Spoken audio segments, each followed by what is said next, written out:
Hello everyone, it's Wednesday on Your View. Welcome to the show. I am Morayo Afolabi Brown. As always, I have the ladies with me. How are you doing, Tokwe? I'm good. Feeling very, very... Real estate mogul. Yes. Amen in Jesus' name. How are you doing? The work is real. I'm happy. I wanted to celebrate men because I did something yesterday and I'm feeling very, very happy with myself. But as I was driving to work before, I realized that that is what men do every day, make sacrifices for their family, prioritizing financial decisions. So I've been screaming out to buy phone since forever. Yesterday I closed the deal that will make me buy my iPhone 12. And there's been a pending thing we wanted to do at home for a while. And I just told my husband that, don't worry, let's do the stuff we want to do at home. And though he said his thank you, but you know, like I was feeling very good. Like I made a sacrifice for my family. And I was feeling very happy. Like, Tokwe, you are a good woman, you made sacrifice. Then I just, as I was just driving this way, I realized men do this all the time. Men prioritize. They will not buy things they want to because they want to pay bills in the house. And we just see it as their right, like it's their responsibility. And so I want to appreciate and celebrate all the men that are responsible out there. Keep on doing the good work. That reminds me of mine too. I had to make a sacrifice 2 months ago for a particular resource I've wanted for a while. I had the money, I went to the shop. And then I decided to do something else at home with it. And every time I look at what I've done with it, I'm so proud that I did it. Yeah, it's the feeling. Sometimes I look at my results, I'm like, oh, but I'm happy. I'm fine, I'm grateful. I really Thank you. Like, you should have sat down here where you can, lovely. you are blinging, but they'll see it on the ground. Yeah, I'm fine. He's doing well. The teacher called me this morning saying that the whole class was praying for him. And thank you so much. That is so sweet. I know he would love that because everyone is back in class and he's just the only person missing right now. But thankfully, he's doing well. He's doing much better. The X-ray results came out. There's no fracture or anything. He got the anti-tetanus injections and all the antibiotics and everything. It's just the cosmetics. We're good.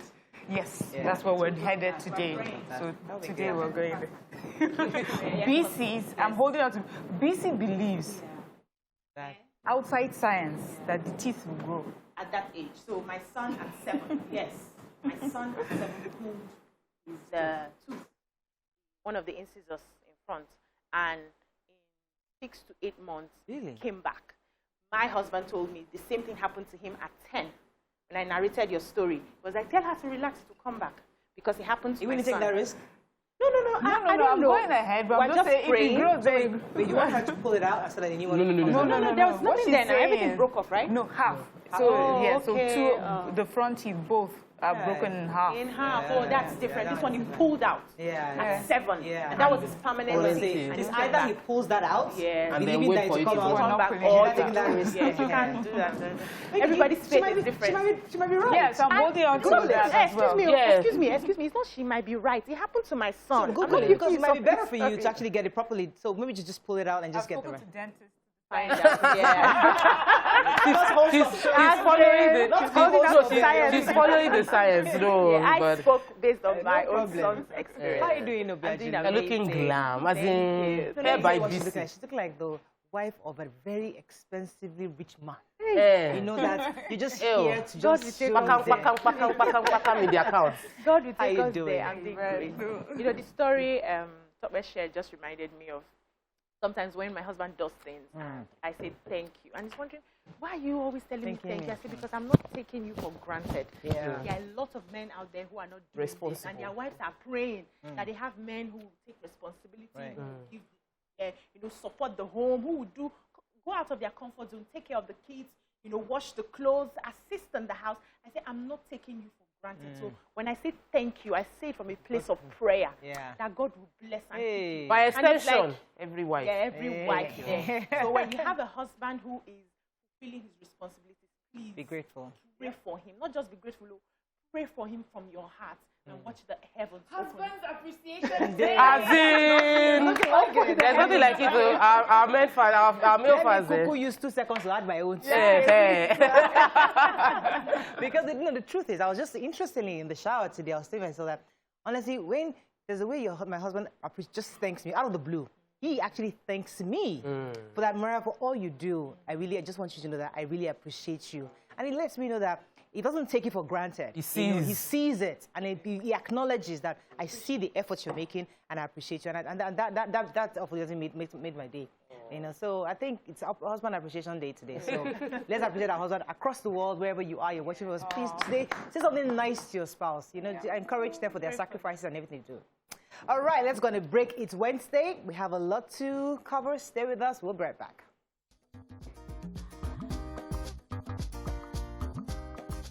Stay tuned. Your View will be right back.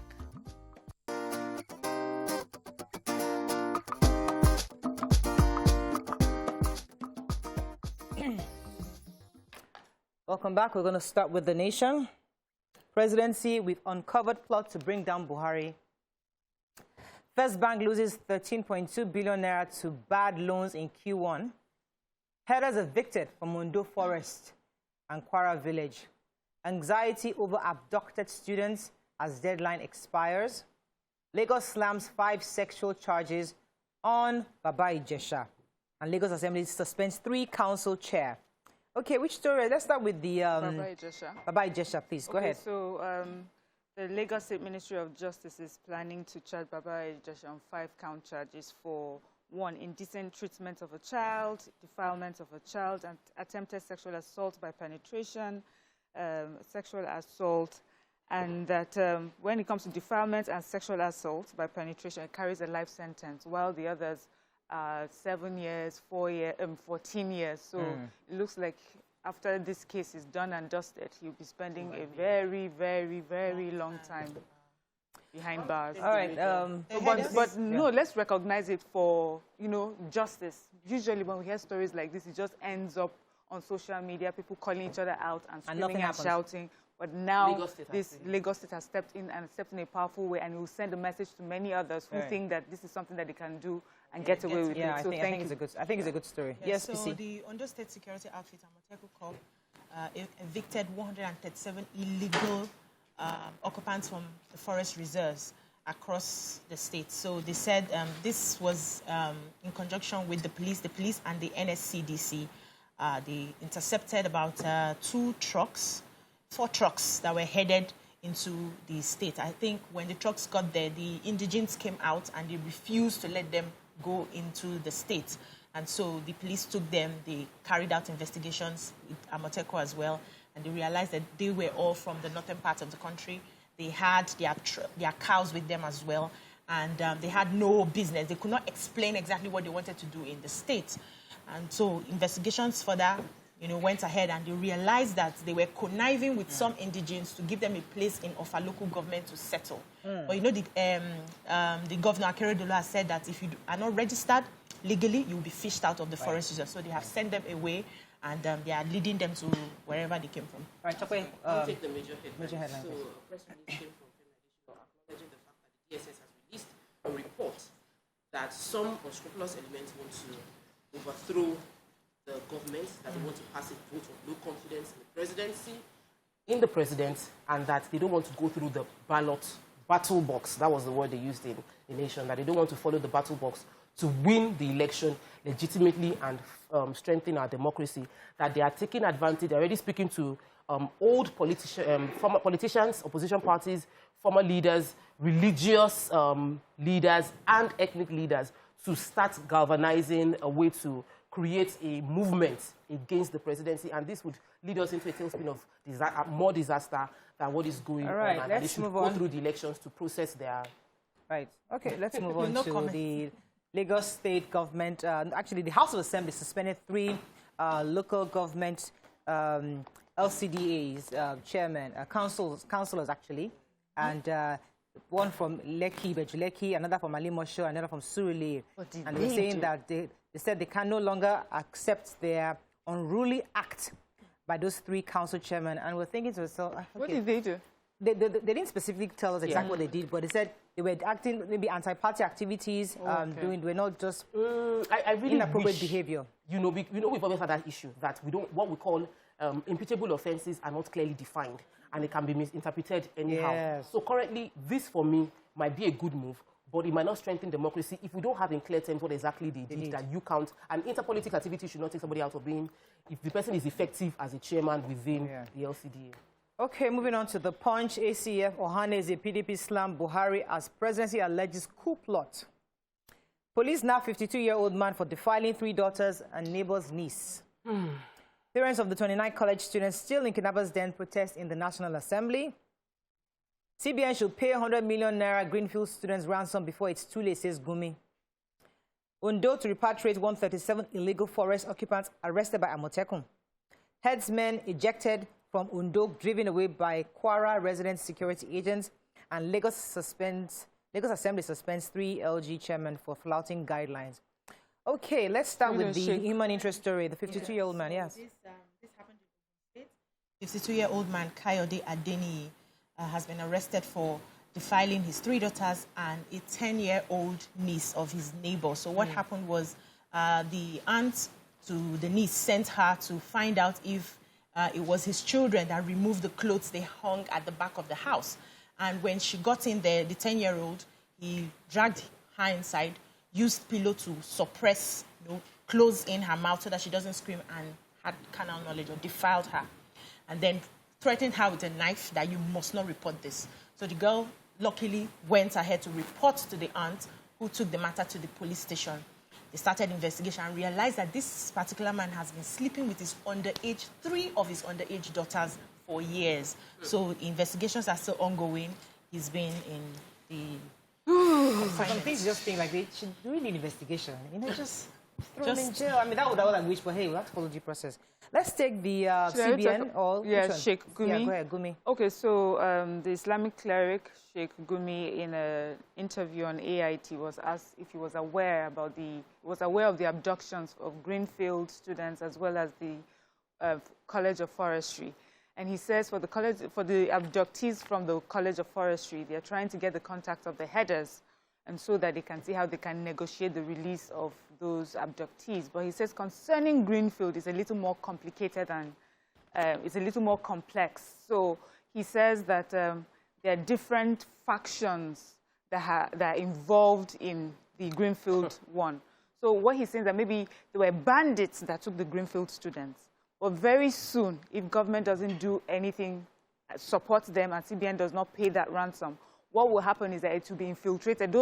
That faction will be infiltrated by Boko Haram, who has more money and weapons and even an agenda. And so it would be better to quickly pay off the 100 million. After all, where can they run with the 100 million? Give them the 100 million, we take our children, then we chase them for the money before they're infiltrated by a more sinister group that would look back. How he thinks. And how he knows so much about what their strategy would be. That's strategy right there.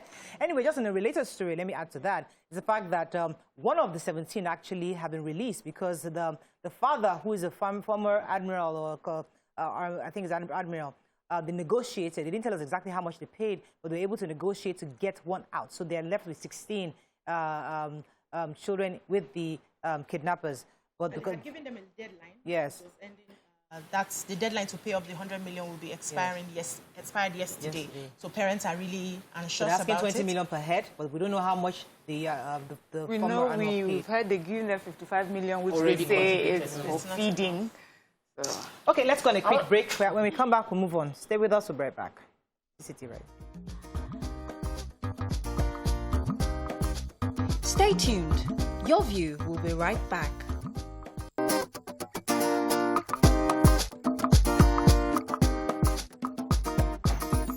CCT. All right.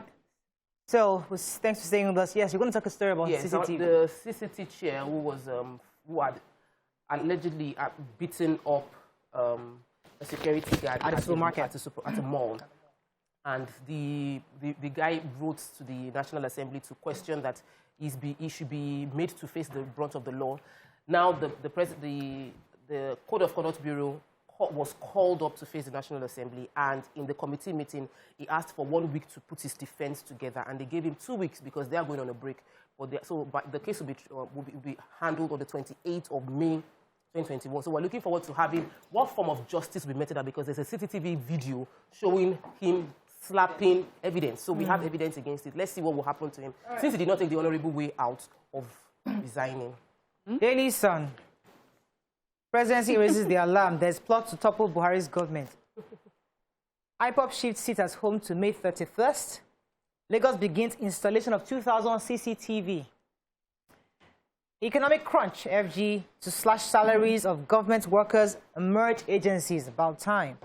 Atiku demands total war on terror, suggests recall of ex-soldiers. Kidnapping, banditry, not federal offenses, says federal government. And government PDP trade tackles over insecurity. Let's start with IPOB. What are they saying? Oh, okay. I took that story a few days back. Yes, I'm taking the two stories, but let me finish with the IPOB. So it's just that they have extended their sit at home, which was supposed to be for May 30 to May 31st, to give room for a Christian to be able to attend church, because May 30 is on Sunday. So they are, appealing to every Biafran in the land that on that Monday, which is the May 31st, they are going to, on Sunday, they are going to have it like a partial lockdown, but on Monday it's going to be full-blown. No banks should open, no markets, no traders. The NURTW is also, they are also asking them to be involved. So, but the story I wanted to take, the federal government is set to slash salaries of civil servants and merge agencies that have similar activities or similar functions. And one of the things they said they are going to start was to start the review of the agencies and the review of salaries. Now, they are taking this from the 2011 Steve Orasanyo Committee, which was about 800-page document, a report that explained how and listed some agencies that could either be merged, could be, allowed to self-fund so that it can generate capital for, generate revenue for capital projects across the country. But I am worried because on one hand, the federal government is saying that they want to slash, the cost of governance to help curb corruption and all of that. On the other hand, we had, we talked about the fact that they wanted to increase, somebody presented a bill to increase the number of seats to be able to accommodate representation of women. So you want to cut on the other hand. At the same time, you still want to, add more to the spending already in government. So I think they should work together. Let's know where they are. They should pick a hustle. We'll see how, there are two different parts of the government, but we'll see. You're right. Let's make sure that you're not removing one to do another. But Lagos Smart City, CCTV, so the Lagos government, the Lagos State Commissioner. Is Lagos State feeling this crunch, this revenue crunch? I don't know. They are generating revenue. They are working hard. When everybody's fighting Lagos State CCTV. Commissioner for Science and Technology, Mr. Hakim Pham, was just saying that the Lagos is about to commence the installation of 2,000 CCTV cameras. That's apart from the 100 CCTV cameras along in the Ikeja metropolis already, and also be laying the 3,000-kilometer fiber optic cables. They'll be laid across the state, and this would help public schools to have free access to internet, and also this will help public access to internet, promote digital literacy, and also to safeguard the state, to attract foreign investors. All this is geared towards the achievement of the Comprehensive Smart City program, and also provide smart technology to transport infrastructure, surveillance, security, healthcare, education. By the time they are done, you think you're in Wakanda. I appreciate that. And I've seen the governor go to different stations. For whatever reason, he's avoiding our station. He's avoiding your view. He goes to journalist hangout. He has been there twice. Wow. Because he's there in the second year anniversary. And he has been to, I think, Arise TV. He's going to Arise this week. Many times. He's been to Channel several times. Well, we've been trying to reach out to the governor, and he has been avoiding your view. We don't know why. But either way, we would like the governor to come and see us. He just feels that this lady will just throw questions. But the truth is that he's doing 2 years, and there are things that we're happy about that he's doing. We'd like to have a conversation with him, but he's technically avoiding us, but it's okay. Technically unavailable. Unavailable for us, it's okay. We'll be hearing his stuff from the papers. But let's move on. I want to take the article, former president aspirant, former vice president, did a statement yesterday saying it's the time for, he said the time for total war on terror is now. His advice is that... Actually yesterday. I say it's actually yesterday. Sorry. So his advice is, let's recall the former service chiefs, that we have many experienced, retired service chiefs that have been trained locally and internationally, and they're still fit and able to guide us through this crisis, and that we should bring them on board and give them the opportunity to serve this country at this time. Sounds right, but I think that it's impossible if we don't have the state of emergency, because state of emergency lets them drop the rules a bit. to allow flexibility in how they want to deploy security. So we'll still wait for the presidency, who has been giving recommendation to issue state of emergency. It's not enough to say people are trying to topple the government. We're quick to make statements on those ones. But can we deal with the insecurity challenges by issuing a state of emergency? Because if there's no insecurity, nobody will try to topple the government. The things are falling off. But is there even a real agenda? No, but you see, for me, I mean, they're making it like it's the worst news. I mean, it's not like, listen, at this time, we need some kind of restructuring and it should act fast. The DSS should not be sniffing out. Moving on to Vanguard, please. Let us not talk too much and get in trouble. Vanguard. Anguished parents protest as at National Assembly accuse FG of neglect. This is an important story for us to take. That's concerning the Greenfield. COVID-19, 61% inbound travelers to Lagos untraceable in April, says Abayomi, that's Commissioner for Health in Lagos. Presidency warns over alleged plot to overthrow Buhari's government. 2021 budget, 316 projects worth 39.5 billion duplicated, says budget. Yeah. And prosecuting kidnappers and bandits is not federal government's job, says Lai Mohammed. All right. Do you want to start with budget? Yeah, start with budget. Okay, what's budget so saying? we know budgets. Everyone knows budget. Public Finance Transparency Advocacy Firm. So they usually do this where they sift through the budget. And they're saying for the 2021 budget, there are about 316 duplicated capital projects worth 39.5 billion naira. 115 of those projects are occurring in the Ministry of Health. And we know the state of the health sector in our country right now. There's zero audit, it says, that has been recorded. No audit recorded on the over 10 trillion naira that had been received by the security sector between 2015 to 2021. No audit. Agencies now receive allocations for capital projects they cannot execute. So they gave examples of National Seed Council allocation of 400 million to construct solar street lights across the 6 geopolitical zones. And then there's Federal College of Forestry, Ibadan, Oyo State, that got 50 million naira for street lights in Edo State. Then non-security related government agencies are requesting and they are receiving allocations for security votes. And this is apart from the allocations they get for security charges, you know, that is due them. And then they are saying 117 federal government agencies received allocations for security votes worth 24.3 billion naira.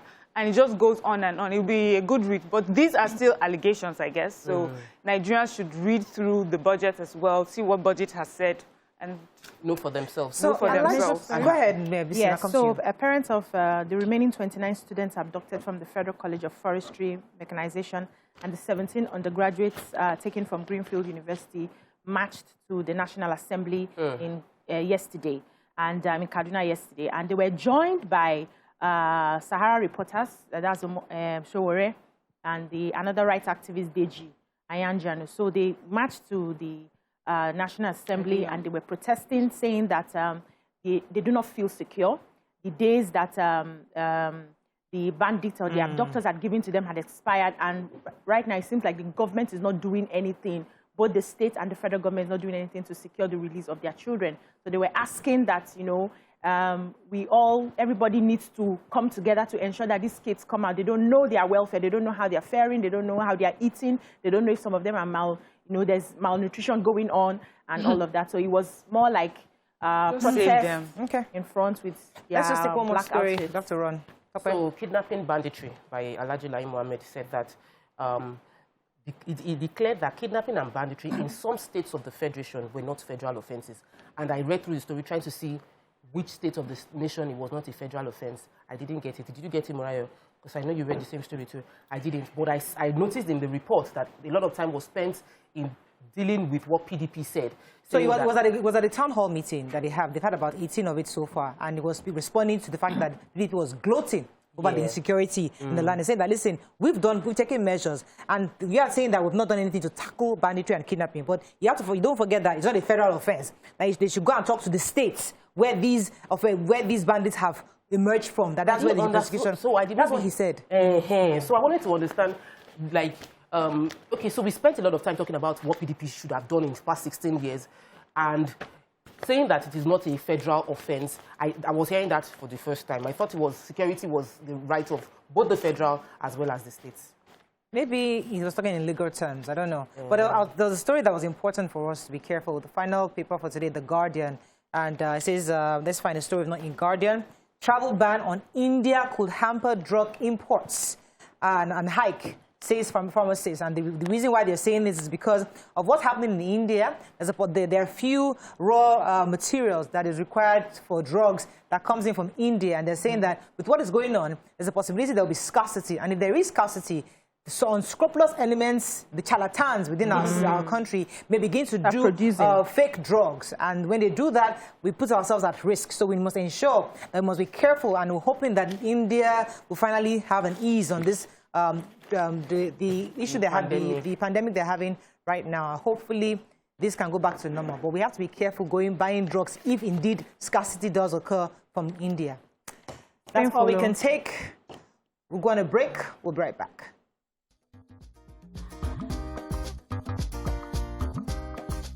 Stay tuned. Your View will be right back.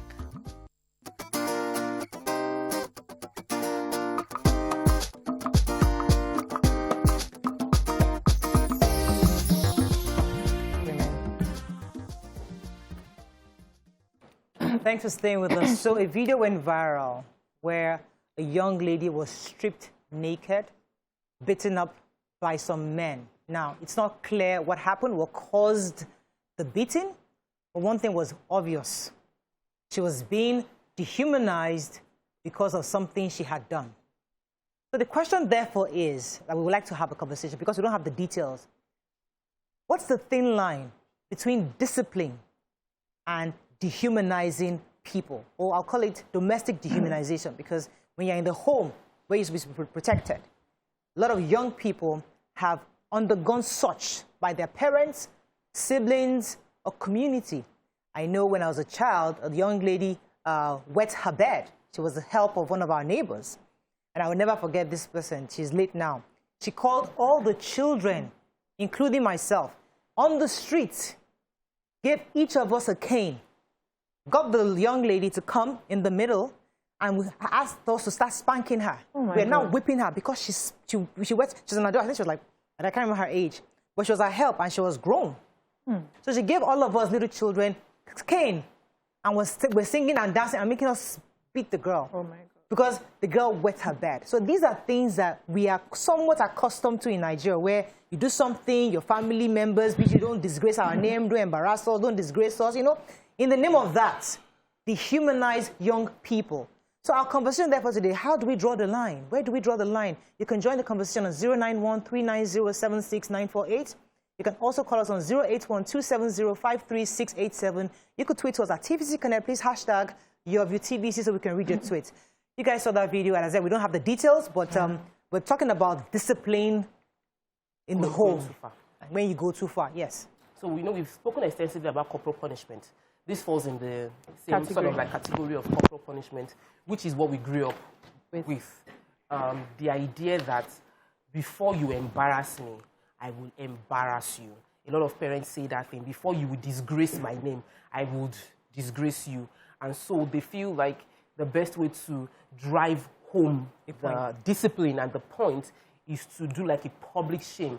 So if you have, and I grew up in Malto Estates, there were many girls that they would find them kissing in the corner.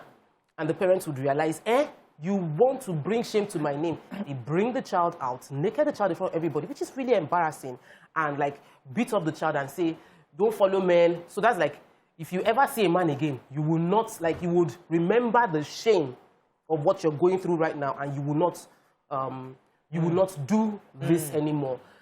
And many of our parents did not realize that this is abuse. It is abuse, it is degrading, it's dehumanizing to think that is the best way to drive home the point of discipline. But that's why we're having this show, so that we can inform people. But some people still sit down at home and think that the best way to discipline their child is to beat them black and blue in public. Right. Even in secret, go. Ma'am, your thoughts on this? Yes, so, you know what, many people, we've had this sort of conversations in various ways, and we hear the feedback where people will say, well, we thank God for where we are today, if not for the sort of punishment or the sort of discipline. So in Nigeria, in Africa, we'll call it discipline. when we embarrass a child, when we, in this particular case, dehumanize a human being. I mean, it's your child, but you pull that child down in such a way, you embarrass, you make the person feel so small. So when the person now goes out, someone treats them that way, they don't think that they have the right to even speak up or stand up for themselves. After all, even the ones that birthed them, you know, say more mean words than that, have insulted them, have beaten them, have made them even feel much smaller than you are doing right now. And then we have stories of bosses that strip women naked or strip their employees naked. It did not happen from nowhere. That was how they were raised. And so they take it to work. And then tomorrow he's the commissioner or the head of something and he reacts the way that his parents treated him and were shouting, how dare he? But we're all, you see, in this Nigerian story, it's a complicit story. We're all in this together. So the truth is, we need to re-educate ourselves. We need to unlearn, relearn how to discipline with love and how to discipline with kindness. We need to also understand these are your children. You truly want the best for them because, you know, they'll say, my intention for you, look beyond what I've just done to you, is the intention. So we need to look at how to better package this intention so we can get the best out of our children. BC, your initial thoughts on this? Yeah, so being someone who grew up in that sort of home where you're beaten for the slightest thing, it took me a while to understand that it's lazy parenting when instead of having a conversation with a child, you just use your hands. And I was guilty growing up, you know, using my hands as well, because that's how the hand was used on me. So when anything happens, I'm very fast using my hands. But when I started studying and I started opening my mind, I realized that the child that I've been given to take care of is a human being. Yep. That child may be small right now, but that child is a full-grown spirit. And how do I want to treat that child? Exactly how I would want somebody else to treat me. And that's by not humiliating the child. I've spoken to a lot of young children who came from homes where they were dehumanized for the slightest things, and it affected their self-esteem.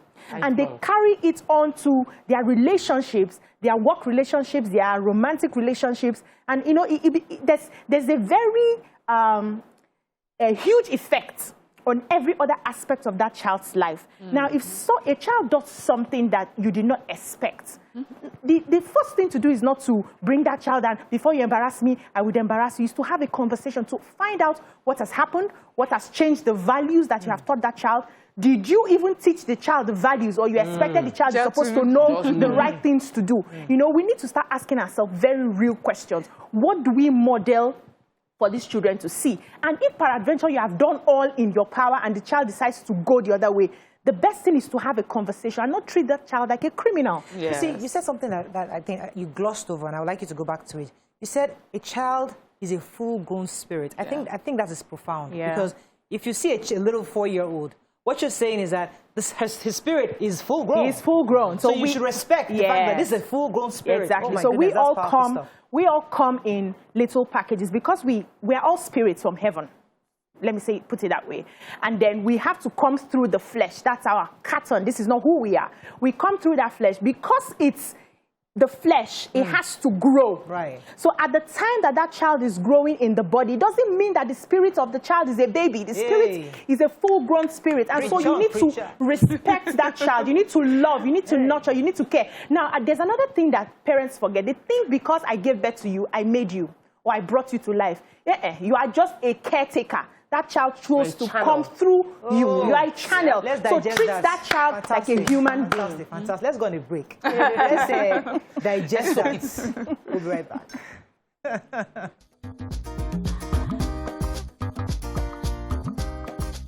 Stay tuned. Your View will be right back.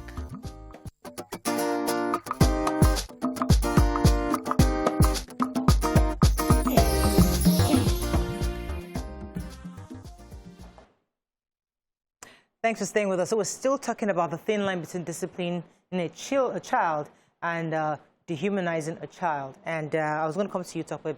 So there's something called positive discipline, where you correct without demoralizing or killing the spirit of your child. And I think that we need to unlearn the years of all that we've been doing, all the years, like we've passed it from generation to generation, a culture of abuse in the name of discipline. And we need to stop it and start teaching ourselves a way to positively discipline a child without demoralizing that child. You can speak words to affirm a child. You shouldn't make a child feel less than who they are. You shouldn't negatively portray your child. And more importantly, you shouldn't embarrass your child, which is why many parents feel like embarrassing their child is a way to make the lesson drive home, but it's very, very wrong. Somebody shared a story with me, talk with that. When she went to spend the night with her friends, she didn't come home that day. She came the next day. And her mother, and I think somebody else, beat her up. They opened her legs, put pepper in between her legs, put pepper in her eyes, beat her up. Her grandmother had to come to defend her and say, if you want to kill her, kill me also. But after that experience, she got worse because in her own mind, my parents have done the worst they can do. So now that you've done the worst that you can do, let me do the things I want to do. And she got worse. She went from bad to worse. She had to retrace her steps. So these things, these discipline techniques, is counterproductive. Yes. Sometimes can just swing the other way. Many children, many parents lock their children outside. Like as a way of discipline, you came back home late, you sleep outside. And then that child is locked up, did not sleep outside, went to sleep in a man's house. Maybe you want to lock me outside. I'm not even going to sleep in this house anymore. Let me take Mrs. Mojisola. Good morning, madam. Are you there? Hello? Ooh, I'm so sorry I lost that call. Please try calling back. Yes, Mariam. Yeah. Okay, so you have situations where the way that we're being punished, or people were being punished then, was commonplace. No one looked at it as if it was a bad thing. So you sort of bonded knowing that you were punished the same. But things have changed now. Many people you're going to school, you're meeting different people, and you're realizing that people are brought up differently. And so you have children questioning the way that their parents are bringing them up. There used to be a time, I remember, I'm smiling now, but I shouldn't be smiling, where for the children on my street, my grandma's street then, if you wet the bed, they will get a hyena, they'll cover its mouth, call it kura, and they'll put the children on the hyena, and the hyena person will take you round the street, all of us will come, will be singing, yeah, you know, and the child will cry. The thing is supposed to scare you into not doing it anymore. There's this particular person, I know, I'm not going to mention their name, who was put on this kura, and then the P the next day was times 10 of the normal P that person would do. So I think also is that our parents, our grandparents did not understand that there are different levels and different ways to treat a child, to teach a child. So it had to be, you beat them just like the way you beat an animal. You beat to train them. But with children, with human beings, you can talk to them. With some of them, you realize that they may have a mental problem, a psychological problem that needs to be talked through, that needs for them to sit with a therapist. So these are the conversations we're having now. And I believe that many homes, more than it used to be, are having that sort of turnaround with the way they're bringing up their kids. Let me take this call from Olalemi from Kirodu. Good morning, are you there? Hello? Olalemi, are you there? Please listen to the TV. Listen to me, not the TV. I'll have to disconnect that call. Listen to the TV. All right, yes. When my father realized that all of the beating had failed was when that particular day, I've forgotten what I did, and I just came home and raised my hands and knelt down and said, yeah, Daddy, come and beat me. And he looked at me and said, BC, this is what I did. Just beat me. So the effect he wanted the beating to have became opposite. It was having a different effect. So he wanted, the beating was more for correction in his mind, but the beating was like, okay, let me do what I want to do, then I come and receive the beating and move on and do the next thing. So, and you know, a lot of them will say, the scripture says, do not spare the rod and spoil the child, but the rod of correction is not necessarily a rod, literally. It's not necessarily a rod. It could be spoken word. It could be other punishments like taking away. No, so there's room for punishment when a child does something that deserves to be punished for. But it could be isolation. It could be taking away some of the things that the child enjoys, to have that one-on-one conversation with that child and get the child to understand why it's important that the child doesn't do what that child is doing. And so when I think also that a lot of our parents were ignorant. Yeah, certainly. Somebody had a discussion with me recently, and he said, when I was saying that all the beating, you know, people will say all the beating they've gotten, that's what made them turn out the way they are. And he said, look at the way the society is. We have, because of the beating, they have removed empathy. Empathy. The typical Nigerian is not empathy. Does not have empathy towards another person because you feel not today. It has happened. We're raised on survival instead of love. Let me take this call from Chris. Oh my goodness, this is some deep stuff. Chris, are you there? Chris, listen to me, not the TV. The TV is a bit delayed, please. Are you there?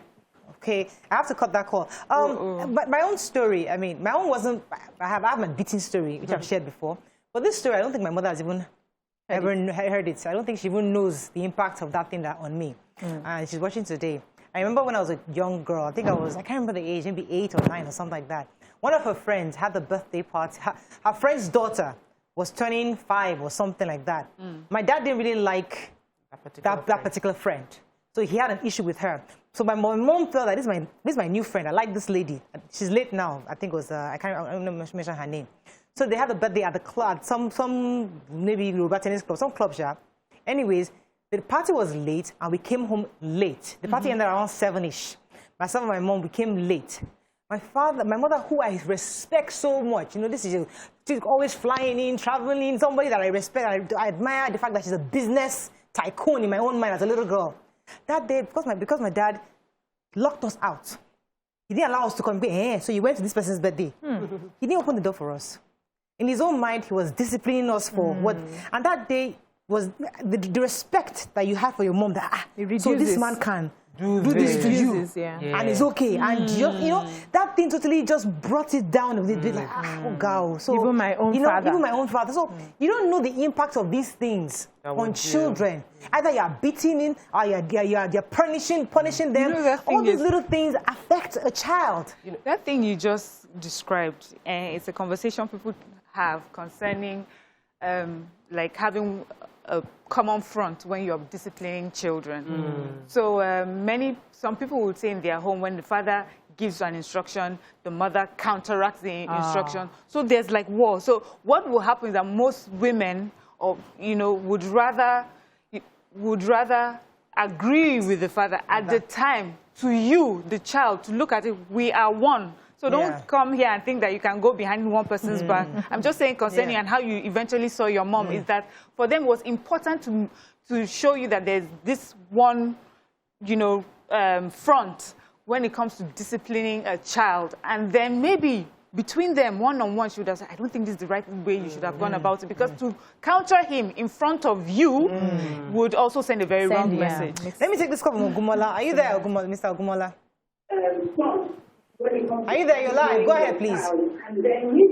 The television. Please, when you call a TV station, listen to the phone call, not the TV. The TV is a few minutes delay. It's basic knowledge, please.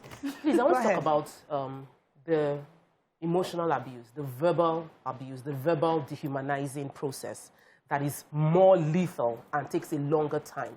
Many people, can parents stop cursing their children? We might not think we say it, but many parents still curse their children. That's their way of saying, like, you use words to insult your child back to back every day, and you're worried that your child is behaving in a bad way. What have you been doing?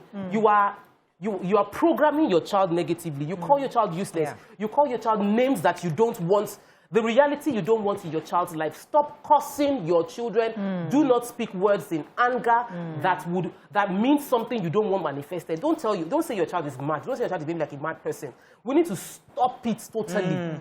Ensure that when you're speaking to your child, you are not demeaning. Your words are not killing. Your words are not demoralizing your child. We're going to come back. We'll take some tweets. Stay with us. We'll be right back.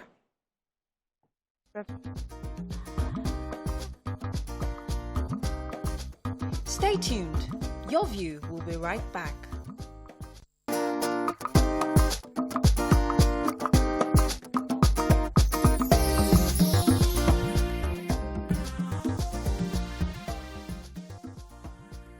Thanks for staying with us. We'll take a few tweets now. So may I quickly add something, like an advice? So what I learned over time on how to handle children is not to react when I'm angry. So when a child does something that requires, you're still thinking, what's the best punishment for this child, is to let it simmer down, calm down. You can attend to the issue a couple of days after when you have thought, you had thought it through before you just use anger and strike somebody. Because I had someone recently who, in anger, just lifted a cup and, the thing landed and blood started gushing out. And then she was running helter-skelter. So if you know that you are someone who is, because we're educating ourselves to do better, just calm down. A few days, when you call that child, you have a proper conversation. That's good stuff. Yes, please add to that. That I feel so proud of. So yesterday, my daughter was getting water for me. And before she got to me, the cup fell and broke. And her brother was like, oh, you're in trouble. Man, I was so tired yesterday. I said, you were getting on my last nerve. But then, when I saw her brother dancing, like, you're about to get in trouble, I was like, no, thank you. You were doing a good thing, and this happened. You made a mistake. You guys looked at me like, I'm like, yes. I said, you made a mistake. You were trying to do a good thing, and this happened. But the Foge was like, well, but all your cups are finished in this house. I said, I know, but you did not mean to break it. So let me take time out. Olalemi, are you there? Hello, Olalemi, are you there? Hello? Hello, sir, are you there? Please, go ahead. Mr. Olalemi from Ikorodu, go ahead, please. Are you there? Let's take a few tweets, please. Yeah, Rolake O says, well elucidated. Most parents dehumanize their children due to fright or to please people, but this affects the child psychologically. Most children who were dehumanized get aggressive when they feel intimidated, even later in life. This person says, shouting or speaking. Please, I am not shouting. I have a naturally loud voice, and this is how I speak. I was not upset. Andrew in Streatham says, that woman that Mo described as putting pepper between the daughter's legs is the threat most Yoruba moms use to threaten their daughters if they go wayward. It might be so in other parts of Nigeria. It's totally wrong and humiliating. So if it's a cultural thing, maybe it's something we need to speak about. The way we talk about female genital mutilation, we need to talk about you actually putting pepper in your child's genital is wrong. I'm sure the social services should get you for that. It's totally wrong. Bilikis Morenike says, tell them, please, we are only caretakers, guardians, the vessel that God uses to bring them into this world. They are still their own person and should be treated with the respect a human deserves. This is the third time Mr. Olalemi is trying to reach us. Hopefully, we can hear him now. Mr. Olalemi, are you there?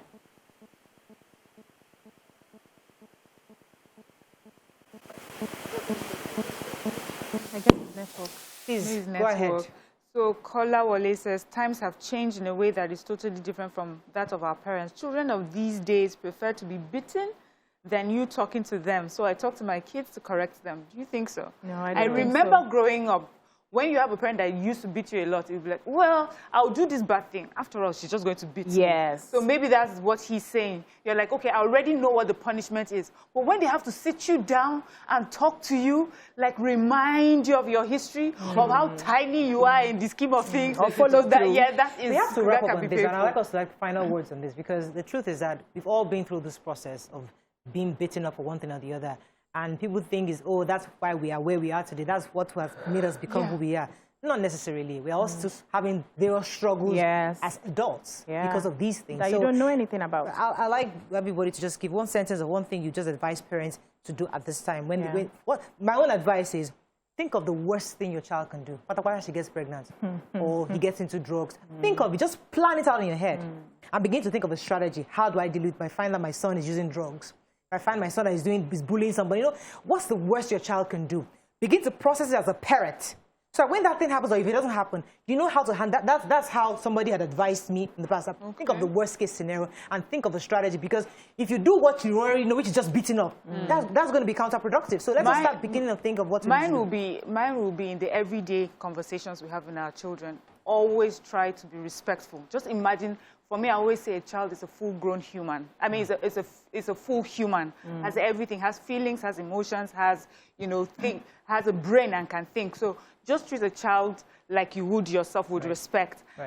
For the big things like that, I find that because if we're not right in the small things, when the big things come, we find ourselves just running helter-skelter. I would say that I know that deliberate parenting is tough. It's hard work. If you really want to raise your children with, you know, raising them like human beings is a lot of work, and a lot of parents don't have the time for it, but this is what you signed up for. I wish there was a school that we could all attend before giving birth to children. That could have prepared us for what we see. But now that you have signed up for it and you have the children, it's very important that you take your time to do that work. So you see, beating and moving on has not yielded any results, because you just move on from the issue. You have not found out what causes the issue. The root cause is not there, nothing. You have no follow-through. You just beat and you go. And that doesn't yield any results. But if you want to have children, you start, children who turn out well, you start by modeling and going through that deliberate process. Right. Okay, final words. My final words would be that we're not perfect. We don't know it all.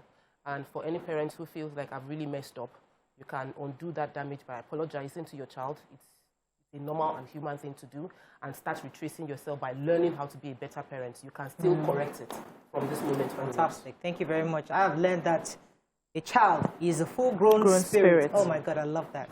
It's going to break. We're bringing somebody who's going to discuss how to be empowered in this economic season. Stay with us. We'll be right back. Stay tuned. Your View will be right back.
Thanks for staying with us. So, Stephen Akitayo is an inspirational speaker, a serial entrepreneur, and is currently the Chief Executive Officer of Stephen Akitayo Consulting International and GTEX Media. He'll be speaking in-depthly on ways the country can use economic empowerment to tackle insecurity in our dear country. You can join the conversation on 081-270-53687. You can also tweet us at TVC Connect. Please hashtag your TVC so we can read your tweets. Good to have you on the show. Thank you for having me. You see, there's so many things we want to discuss with you today. Obviously, the obvious is this space of insecurity in our land and the fact that many companies and businesses, small businesses, are finding it difficult to scale or to increase or to even engage because of the issues we're having. Absolutely. In your view, how can we even, in spite of the insecurity, still build a business in our country? Wow, that's a serious question, but it's a good one. I think the first is hope. Hope. You know, yes, the biggest challenge of Nigeria is not even insecurity, it's hope. We've lost hope in this country. I had a video where I was dancing in the car, and I uploaded it on my Facebook.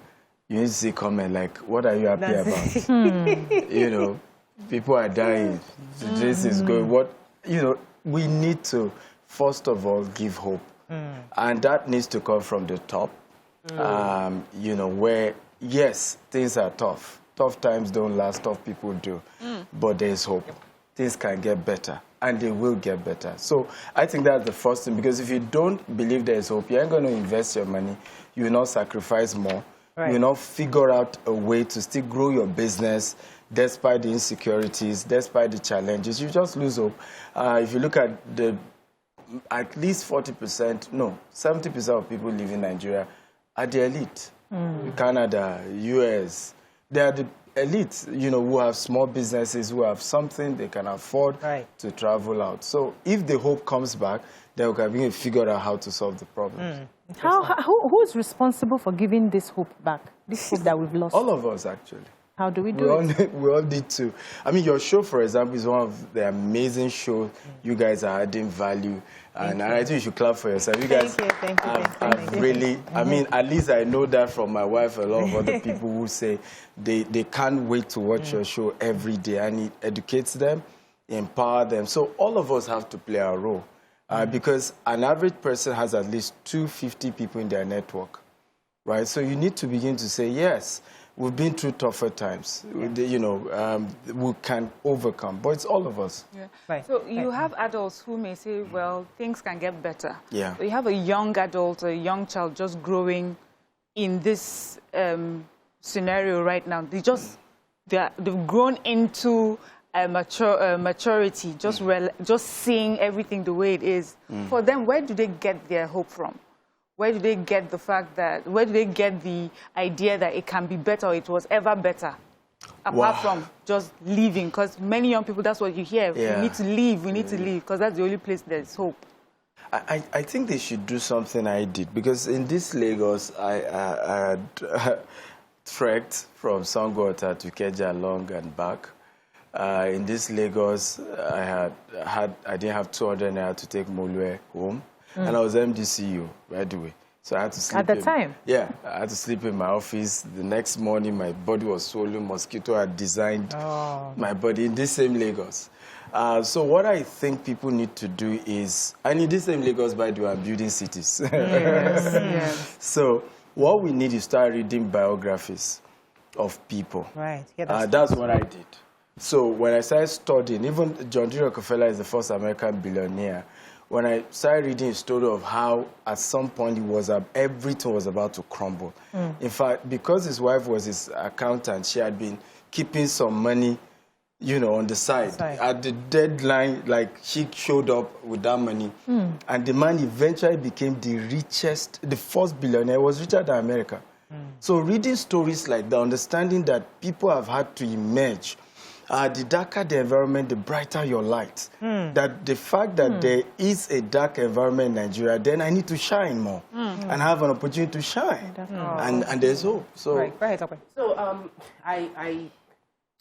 there's a video that I stumbled on Sunday, and it became a conversation point for myself and my husband. And I know the video it showed forwarded several times on WhatsApp. And in the video, somebody saying, oh, the churches are not doing anything, the mosques are not doing anything, and that the churches are just collecting money. And I had to tell my husband, we need to stop these videos from spreading, because the churches had the highest vehicle of building hope in people. Absolutely. The people, some of them have been abused, but the religious system helps us to feel that God would help us. Show up for us, And we mustn't demonize the church to the point where people would not feel like, I'm not even going to go there anymore. But I'm happy you mentioned books. It's just that we don't have enough, we feel like there are not enough books that we can read that are realistic and are usable in the context of what is happening here.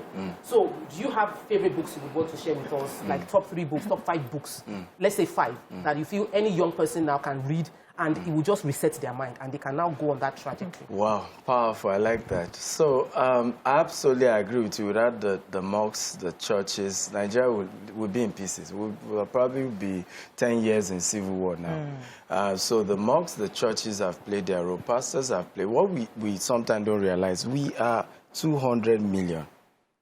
We don't understand. I mean, we had a conference. I mean, people didn't even have where to sit. So that's a drop, like a tiny drop in the population of those who are in Lagos alone. So the challenge is huge, and we need to begin to think of scale.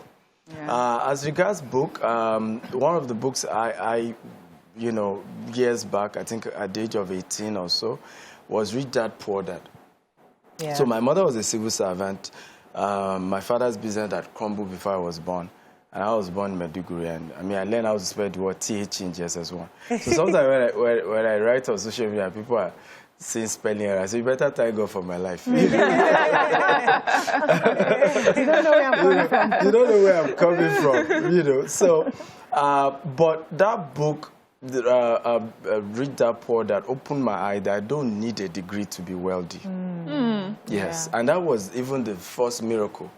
And I don't need to have come from a rich home. I started seeing a whole lot of light, and I also realized there's nothing wrong with being rich, right? Because one of the biggest... You're not evil. One of the biggest lie out there is that, wealth is bad, and wealthy people are bad people. Oh, yes. Let me say this again. Two poor people cannot help themselves. One must first climb to the top before he can throw the rope to help anybody else. If your neighbor that you love so much is sick, like in my own case, my mother died of ovarian cancer. It's going to be 11 years tomorrow or so. Now, I saw my mother die. I didn't have money to help her.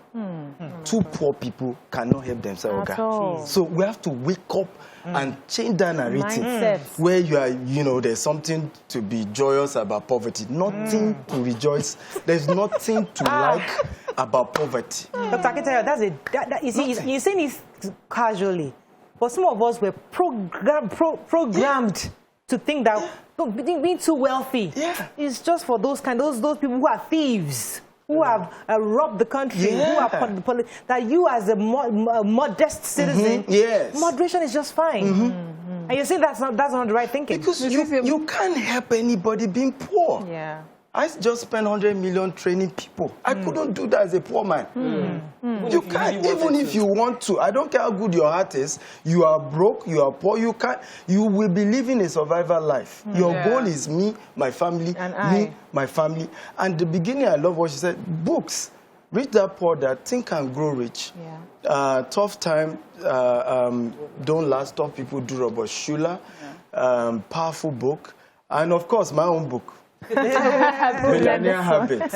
This is your copy. I think TMO has, you have your own copy. So I brought for you guys too. Thank you. So sorry, I wanted to go to what Governor Obasa said, because you used the word hope. And interestingly, the governor of Edo State, let me just go to what he said. He said that mismanagement of the economy is the reason for the level of insecurity the country is facing, which I'd like you to address.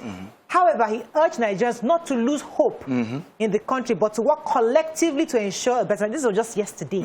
So hope, obviously, is the word of the season, and we have to do it collectively. And I thought it was important to say that. Yeah, so I want to take you back to, first of all, I'm happy with what you said about being rich, because I realized that you cannot, you attract what you celebrate. True. And, growing up, I saw a lot of people have the mindset that once you are rich, it has to be evil. You can be rich legitimately. Absolutely. And because I always pick my words from the Old Testament, where God worked with certain people and they were exceedingly rich. Abraham, Isaac, Jacob, name them. So I have always known that I want to be in that category where I can work with God and be exceedingly wealthy so that I can help other people. So thank you so much for that. But going back to the book that, I wanted to say that I realized that it's not that there's a deficit in books. It's just that the people do not have a mindset of reading. We don't have a reading culture, so to speak. Now, how do we start changing the mindset of young people who already just want to get rich quick and they don't want to go through the process? How can we get them to understand that they need to read to evolve? Wow, powerful. Well, I think we leaders have to begin to write the books, first of all. You know, we have a culture where, you know, the richest man in our part of the world, no book written, right? Some major generals who have been through civil war have not even written a book as to why we must not allow another civil war to come out. You have a generation that have not seen war. That's why you're seeing people say, let's divide, let's break, let's break. Okay, may you not see. If you have seen war, you know that. So we're not writing books, first of all. If we understand that, I mean, developed world in America, once you arrive like this, the first thing is to write a book on how you arrive. On your journey. Yeah, exactly. That's the first thing. You'll be trusting God for baby for years. You write a book when you finally have the baby. You know, you've been trying to become a successful media person. Now you are Morayo. You write a book. You know, so but we need to, first thing is to start that journey of saying, writing a book is something good. You know, I remember my first time in the U.S., and, you know, they sent me to secondary interview. I didn't even understand what that meant. They just, gentlemen, just follow me. So I called my visa consultant, and he said, where did they put your passport? I said, yellow bag. He said, if they put red, you just land in Nigeria. He said it in a dramatic way. So I really panicked. So I stood up. I didn't even know I was supposed to wait till they call me. So I said, excuse me, sir, what's going on here? I've been to other countries, they don't delay me like this. He looked at me and said, don't I have the right? I said, maybe you do, but I don't know. I have been to other countries. They don't delay me like this. He said, what? Because you Nigerians, you say half truth and half lie. My brain literally was like, banga. Wow. I said, look at me very well. I'm not an ordinary Nigerian. Right? I'm not an average Nigerian. That's so sad. To your face, right? Yeah. You know, I'm not an, you say, oh, I said, Google my name. So we will see social media. I said, I'm not talking of social media. I'm talking of books, media interview. As soon as he heard books, it was as if I mentioned something. He said, you've written books? At that point, I pocketed mine. I said, yeah, it's on your Amazon. And of course, they have internet. So they have internet. Fast, pa. So you wrote survivalist. I say, yeah, mobile. So obviously, you are one of the most important persons from Nigeria. On behalf of the United States of America, welcome to Atlanta, Georgia. Imagine that. Beautiful story. And that was the last time I had that kind of experience. In Nigeria, I tell your immigration that you've written a book. You're not concerned. And so what? And so? How that all concerned? So where do we, so now you have rule broken. So where do we start? Let's start writing No, I'm not saying books and talking about books and educating people about books, because we have to make it mainstream. If it's not mainstream, right? If your actors are not writing books, actresses are not writing books, footballers are not writing books, media personalities are not. So why should I? Mariah, they're talking to you. People like Okoya, the Razak Okoya. This man that built a eleganza. Yeah, that's in the area of finance and wealth, right? That's why I have written mine, right? But also in other sectors. Because the other people want to aspire to be media personality, actors, actresses. Tell them how. How did you get there? Let's go on a break. We still have it for another 30 minutes. Don't worry. Let's calm down. Stay with us. We'll be right back. I like that story. Stay tuned. Your View will be right back.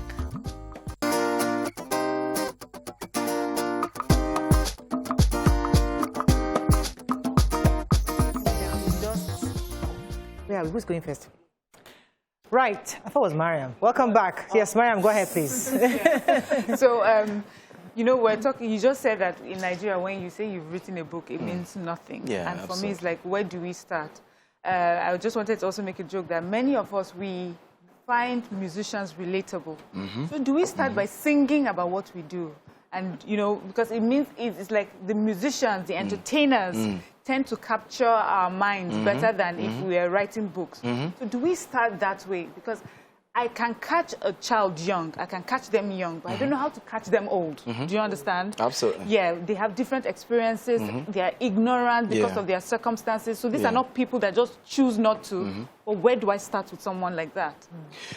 Well, you've answered the question yourself, right? Role models need to begin to push forward. I mean, let's say our artists reading book to their 2-year-old, 3-year-old. I mean, there was an actress with her husband, where the son, I don't know whether you saw it, was going towards the father more than the mother. Oh, that challenge is Can we start seeing those kind of experience where they are reading books in the night to the child? Right, that's how, you know, we gradually begin to...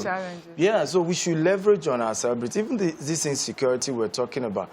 If you can get me celebrities, right, from the north, to literally start doing videos and, you know, conversation and doing media interviews and say, enough is enough. We need our country back. I promise you, this whole thing will calm down. Because, I mean, if you have ever... hear stories of people who have encountered real either robbers or kidnappers. When they see celebrities, they respect those people. Right? And I've said this when people say, oh, the problem of Nigeria is that our leaders don't have brains. You don't need to have brain to be a leader. You just need to manage brains. It's not your job to have brain. Your job is just to be able to manage. Bring them together. This person can help us do this. This person can help us. If I'm the president of this country today and I want to solve insecurity, I'm going to get 10,000 entrepreneurs together, virtually. I say, can you help me employ 10 people more? What do I need to do? To make you add 10 people to your payroll. What do I need to do? Just 10 people. Instead of the government employing people, the government doing 744, all the local government, you are spending the money you don't have to pay salary for what you are not done. opening the door for corruption. That's what Lee Kuan Yew did. When Lee Kuan Yew became president, he got all the best CEOs and said, the brain you are using to grow your business, come and use it to grow Singapore. Wow. And you know what Singapore has done to? You don't need to be a genius to lead Nigeria. Just gather the brains. They are there.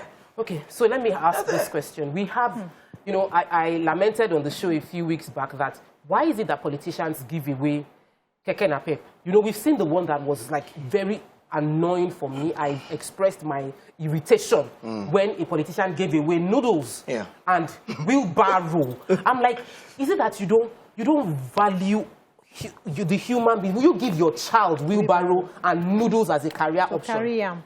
So we know that the battle we are facing is an economic crisis. How do we empower people? What is this youth empowerment scheme? Because every House of Assembly member has a youth empowerment scheme. Every House of Representative member has, every senator, every president, every first lady. But what have we empowered? Oh, beautiful. Beautiful. First of all, let me say, wheelbarrow is not an empowerment. Keke na pep is not an empowerment. Giving people food is not an empowerment. In fact, according to Oxford, empowerment is self-determination. So, self-determination. Self-determination. Meaning no one can do it for you. It's ability to help people to self-determine themselves, how powerful they become, how financially strong they are. So if you give me food, I still need more. By the way, I'm not saying that's wrong. I do that once in a while. Right? But that is not the real way to empower. That is to solve the problem in the immediate. Right? You're hungry, let me give you something to eat. But if you really are serious about empowerment, you are saying to yourself, what can I do for this person that he won't need me again? Let me stay on that for a minute. So, as Tokwe said, you have a room full of, let's just say, 1,000 youth. You're a minister or you are a whatever local government chairman. You call them out together. You want to empower them. You talk.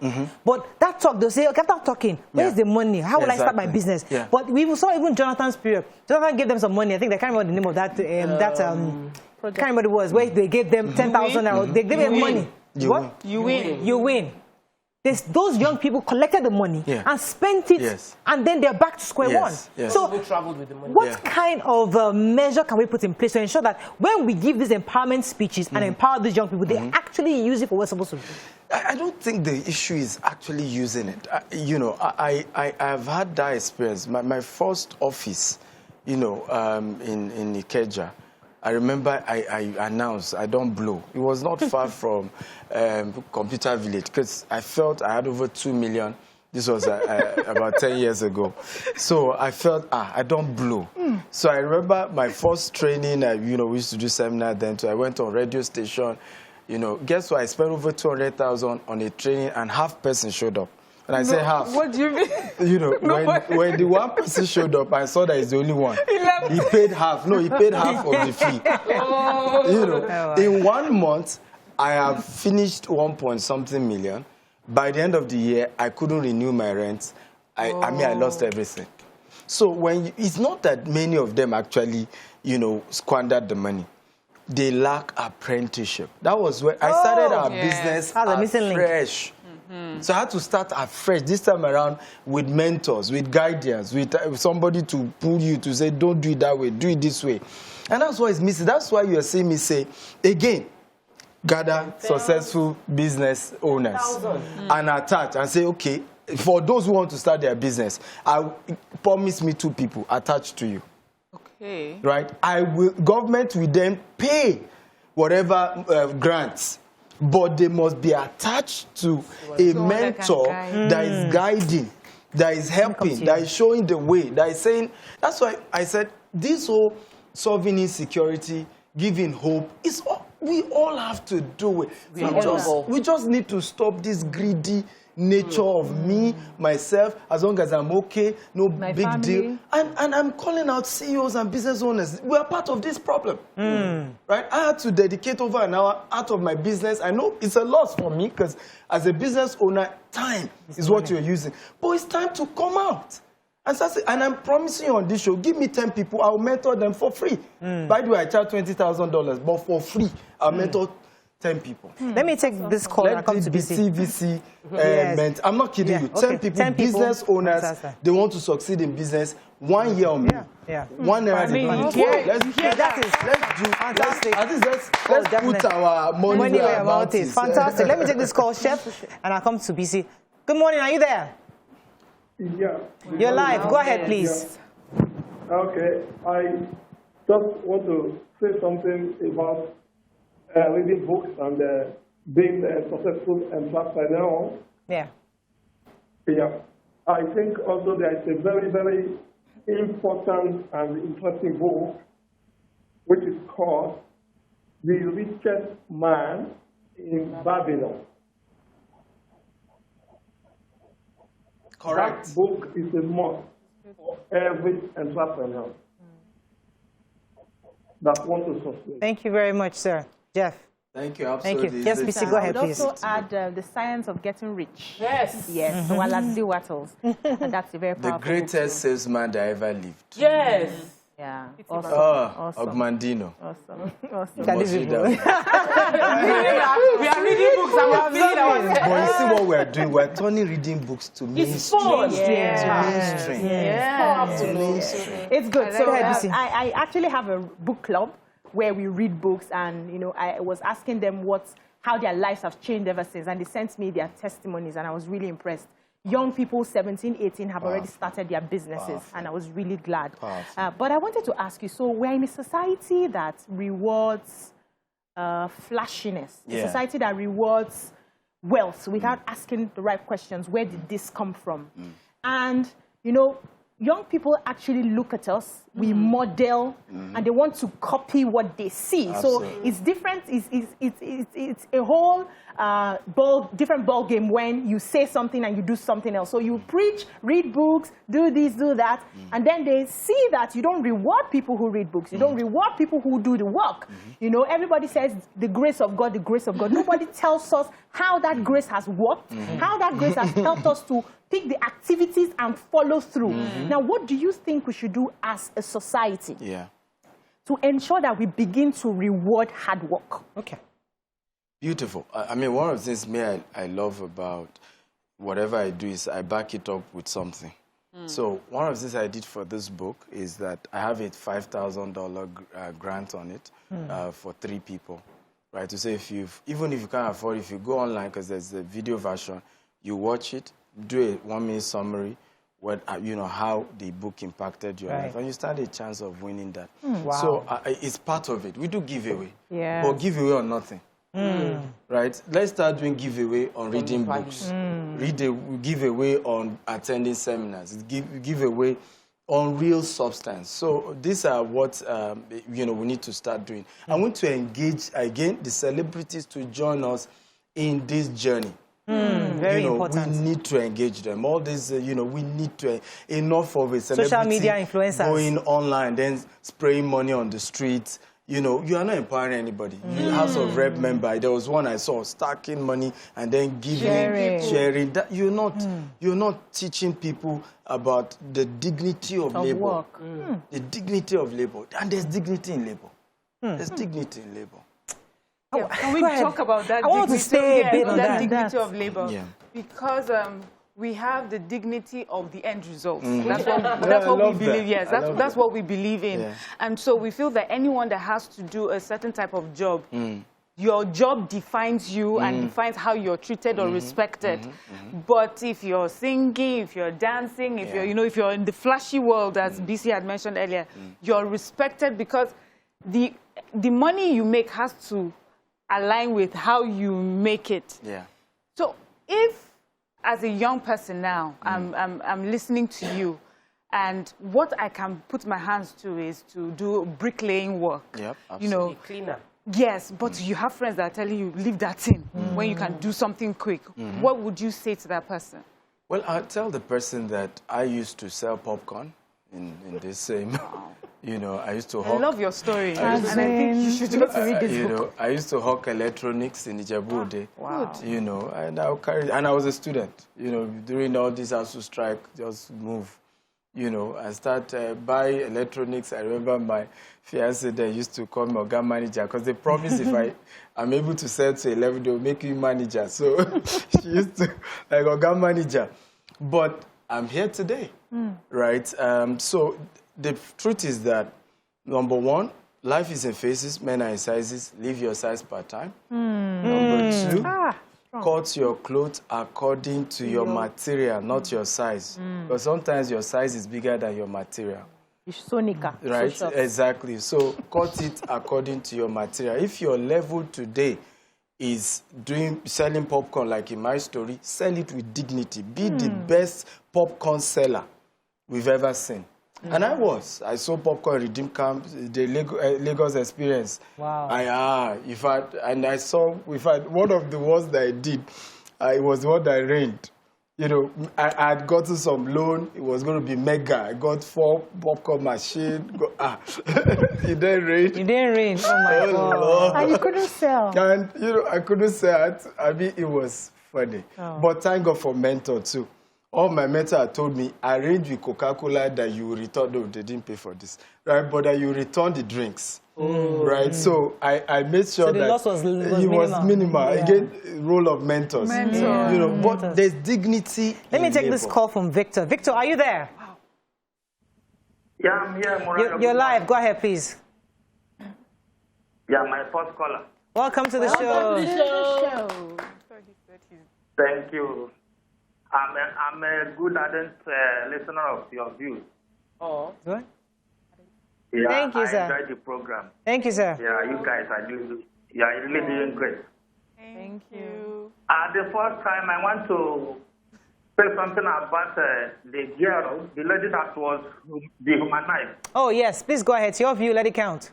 It is very, very bad. I couldn't watch that video. In fact, I couldn't.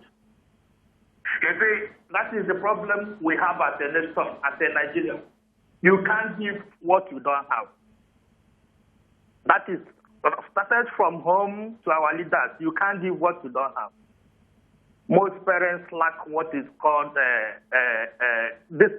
father or mothership. They don't have what they want to give to their children. All right, thank you very much, Victor. You see, I was in class when Eddie Lawani was invited. He was an event planner. He's a big name in event planning in Lagos State, in Nigeria, actually. And he was telling us that as a CEO, I'm trying to match it with what you said about mentoring and employing young people. So in his own system, he realized as a company, he was having those who are doing the events, the branding, and all the various technical guys. And what he did was that when somebody comes to him and said, okay, sir, I want to resign, he empowers the person to start their own company. So when he gets the jobs, he brings them as a resource So you leave, and you're now a company he contracts. Then he brings somebody else again to replace you, but you're still the resource that person uses. Eventually, that person too grows. And now to leaves another means two resources. Now, when he gets the more jobs he gets, he splits his resources. Okay, Mariam is one technical provider, TechWays and that, you know. And he was expanding that way, and I thought that was so interesting because you're saying that if as a young person, it's not enough for you to just go to one conference and hear the speeches. Understand what you want to do. Attach yourself to somebody. And that person also, the mentor also must take responsibility to grow you as a person. And you also have to take responsibility because the reality is that nobody will mentor you for free. I don't care how nice they are and how wealthy they are. There must be something in it for the mentor. You are either paying or you're serving. I remember somebody I learned this from.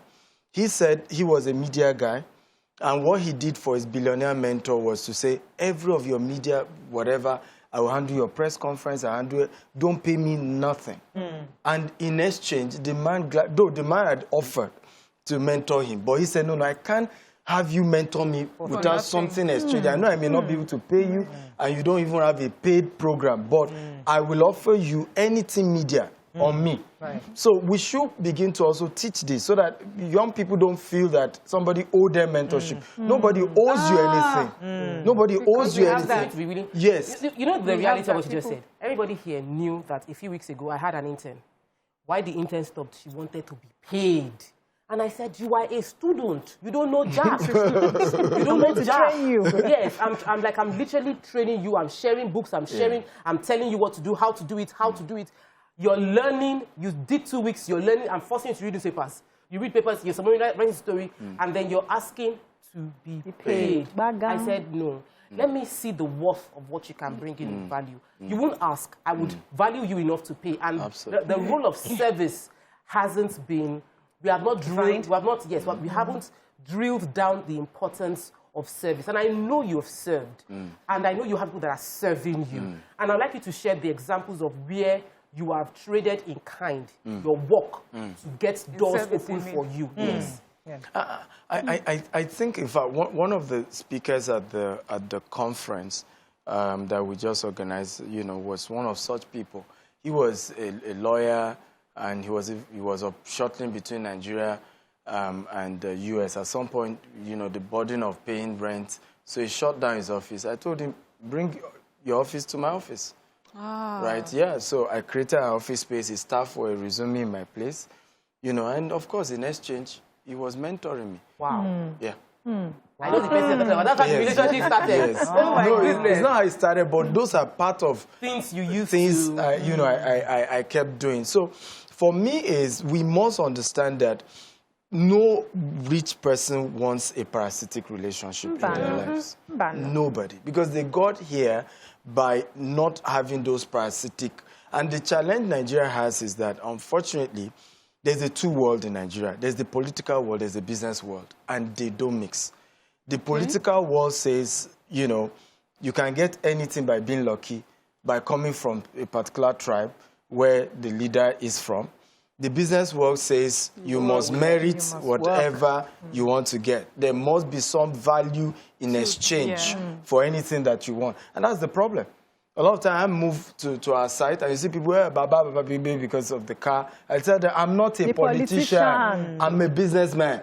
I work, hard for every penny. And I know the illa that Owo call. I know the illa that I know the tribal mark that money has. Oh, okay. You guys are not Yoruba. I got it.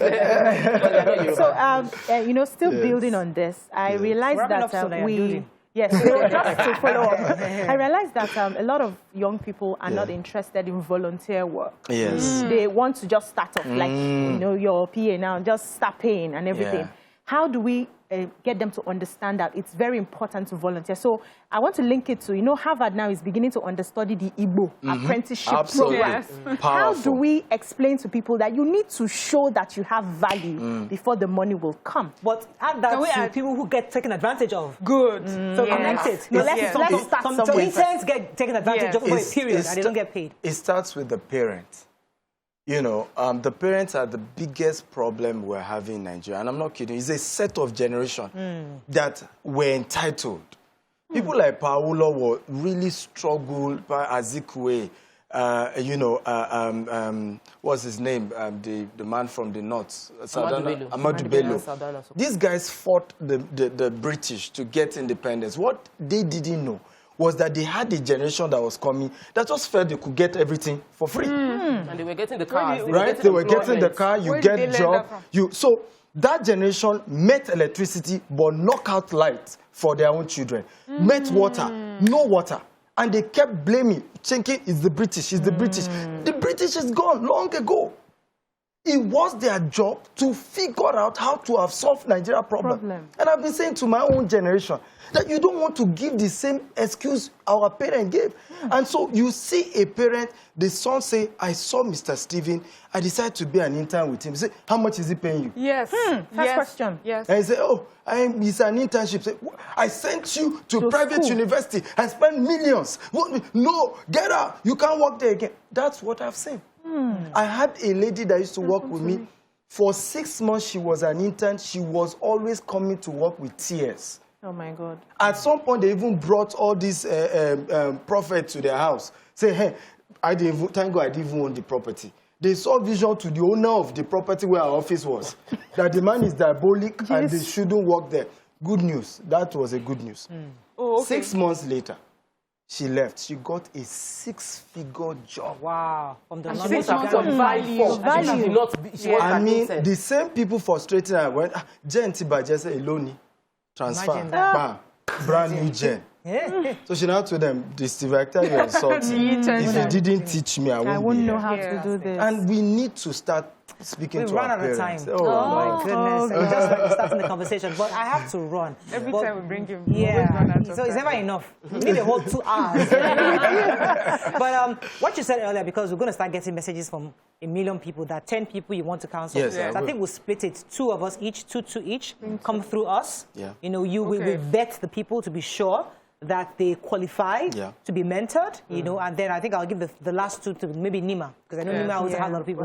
Let's not bother Waike and all this drama, but Nima, so 2 of us, each of us, let's get 2 people to recommend. Well, I'll give the criteria. Their business must be doing no less than 10 million, because, and I'll tell you, there's a reason why. There's a reason, hold on, there's a reason why. Those who don't have that, I will give them under my mentees. Right? Yes, there's a reason why. The higher you go in business, the more you can give relatable advice. Yes. So which is why at that 10 million level. Yes. Which is why I have mentees who can mentor those at that level. Because they can relate. Because there are examples I will give you, they will be, I don't want to talk above their head. So if you have people who are below that, I have mentees. Fantastic. Well done. Thank you very much. We appreciate this. Well, oh my goodness. It's never enough. Please watch again. Everyone watch again. But there's something I noticed that you do. Yes. You market in between every sentence.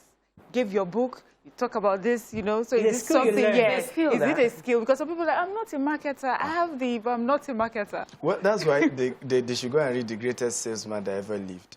Once you say you don't like sales, then you love poverty. You cannot be rich without selling. Everybody is selling something. Daddy Gio is selling Jesus and holiness.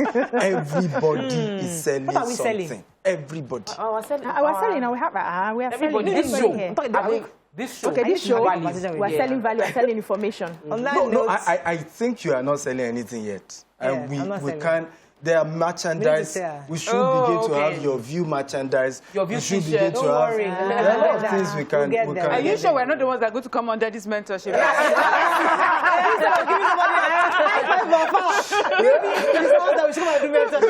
That's all we can take on the show. Woo! See you tomorrow. Bye for now. Bye-bye. Thank you, Mario.